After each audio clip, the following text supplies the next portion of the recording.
प्रश्न है आपका कि इंडिया में रहने वाले लोग बहुत हार्ड वर्किंग करते हैं, उसके बावजूद सफ़र बहुत करते हैं, पूजा पाठ भी बहुत करते हैं, धर्म ध्यान जब तब भी बहुत करते हैं, फिर भी इतना कष्ट उठाते हैं।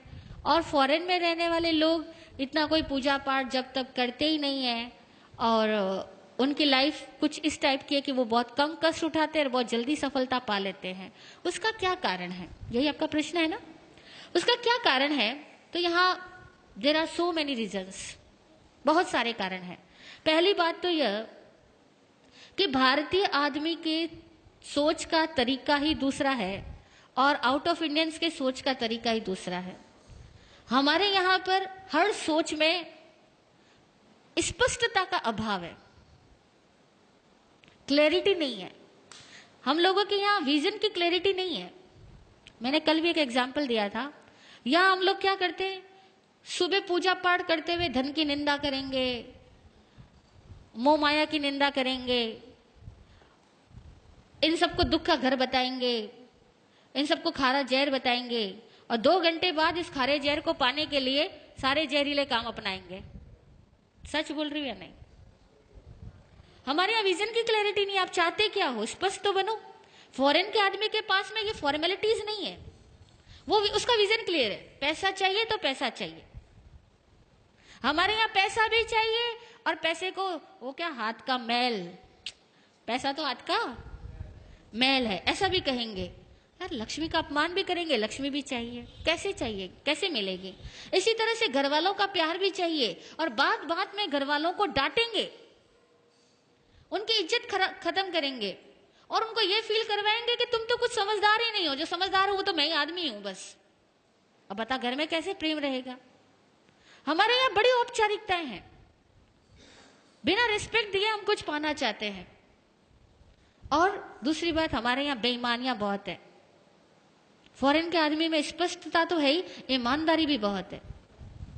हमारे यहाँ तो विश्वास ही गलत है। हर आदमी सोचता है झूठ बोले बिना पैसा हो नहीं सकता, टैक्स तो चुराना ही पड़ेगा, भाई भाई में झगड़े तो होंगे, मतलब हम लोग मान के चलते और अपने गलत विश्वासों के तहत जिंदगी जीते हैं। हमें एक्चुअल में कहे ना तो धार्मिक लोगों को भी जीने का सही सलीका नहीं आता। और दूसरी बात, ये धर्म करते किस लिए हैं? ईमानदारी से पूछना, धर्म किस लिए करते हैं? मोक्ष वोक्ष की तो सारी बातें हैं। हर आदमी, कोई किसी को मोक्ष नहीं चाहिए। और वो धर्म भी किस लिए करता है? धर्म भीरू होने की वजह से धर्म करता है। हम लोग धर्म क्यों करते हैं पता? धर्म भीरू है, धर्म से डरते हैं, पाप बनने से डरते हैं, नरक से डरते हैं, भगवान से डरते हैं, इसलिए तो धर्म करते हैं। हम कौन सा धर्म समझ के करते हैं?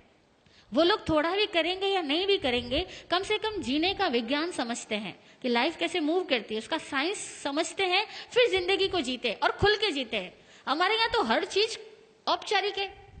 भूख लगी होगी ना, तब भी कोई कह भी देना कि खाना खा लो तो कहेंगे नहीं नहीं पेट भरा हुआ है, अभी घर से खा के आया। हाँ, नहीं बोलते? किसी के घर चले जाओ आप लोग और सामने वाला बोले कि खाना खा लो और आपको भूख भी लगी है, तभी कहोगे नहीं नहीं जी भूख बिल्कुल नहीं, अरे भाभी जी कष्ट मत करो, मैं तो घर से खा करके आया हूं।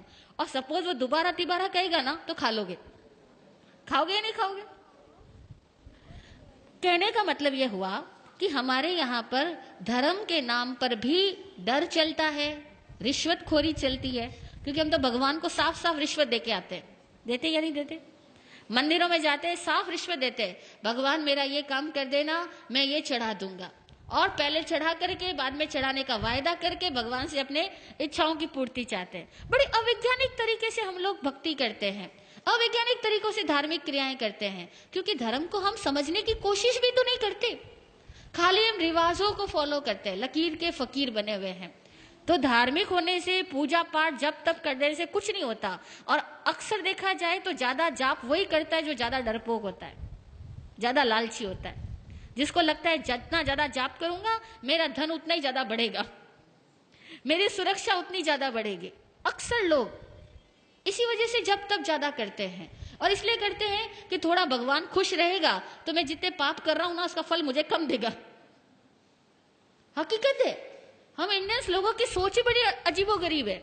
इसीलिए हम लोगों का जब तक सब देखा जाए ना तो बड़ा स्किन डीप भी नहीं होता। जरा सा कुछ घटना चेंज होगी ना, सब छूट जाने वाला है। कुछ घर में एक प्रतिकूलता हो गई तो कहोगे हे भगवान, हे कन्हैया, तेरे से तो मेरा विश्वास ही हट गया, तू मेरा कुछ भला नहीं करता। हम भगवान को भी सीधा तिरस्कृत करके आ जाएंगे, तूने मेरा क्या किया, मैंने इतने सालों तक तेरी पूजा की, तूने मेरा किया तो किया क्या। हम लोग कहाँ भक्ति करते हैं? भक्ति कोई हृदय की होती है? भक्ति ज्ञान से आए, भक्ति प्रेम से आए तो ये सवाल ही नहीं पैदा होगा। और दूसरी बात, इंडियंस लोग सफर इसलिए करते हैं क्योंकि यहाँ बहुत बड़ा तंत्र खराब है। केवल एक आध आदमी खराब नहीं है, पूरा सर्कल ही डिस्टर्ब है, पूरी व्यवस्थाएं खराब है, व्यवस्थाएं विकृत है, एक तंत्र खराब है। जब पूरा तंत्र खराब होता है ना, तो एक सही, जैसे समझो एक बगीचे के अंदर बहुत ज्यादा प्रदूषण हो, गंदगी इकट्ठी हो, और वहां पे आप गुलाब के पौधे लगाओ, तो बेचारे गुलाब के पौधे अगर 100 लगाए हो तो 90 तो वैसे ही सूख जाने, वो गंदगी उनको पनपने नहीं देगी, खिलने ही नहीं देगी। और 10 लग भी गए तो उनकी खुशबू नहीं फैलने देगी, क्योंकि 100 गंदगी के ढेर और 10 गुलाब के फूल रख दो तो खुशबू आएगी या बदबू आएगी। तो हमारी इंडिया में तो प्रॉब्लम यह है कि 100 तो गंदगी के ढेर लगे हैं और 10 गुलाब के फूल हैं। वो सच्चे धार्मिक कह दो या सही समझदार लोग कह दो, वो 100 में से 10 लोग मिल जाए तो बड़ी बात है, बाकी के सारे लोग केवल एक भेड़ चाल में अपनी जिंदगी पूरी करते हैं। इसीलिए इस इंडिया में तंत्र बिगड़ा हुआ होने की वजह से बहुत चीजें बिगड़ी हुई है। दूसरी बात, इंडिया के लोग ऑनेस्ट नहीं है, जितनी समझदारी की बातें हम जानते हैं ना, उसको फॉलो नहीं करते। आपने कितनी बार सुना सफाई रखनी, यत्न से काम करना, लेकिन अभी यहां भी खाना होगा ना तो भी लोग सफाई नहीं रखेंगे, यत्न से काम नहीं करेंगे।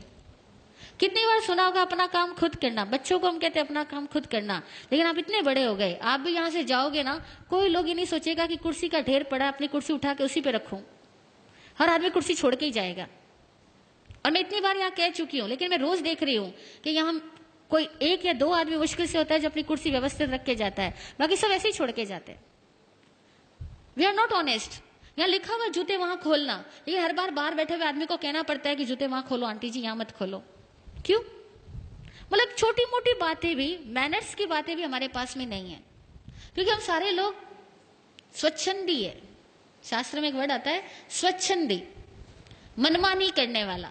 हम सारे लोग इस तरह के हैं, हम सब अपनी मनमानी से जीना चाहते हैं, हमें डिसिप्लिन पसंद नहीं है।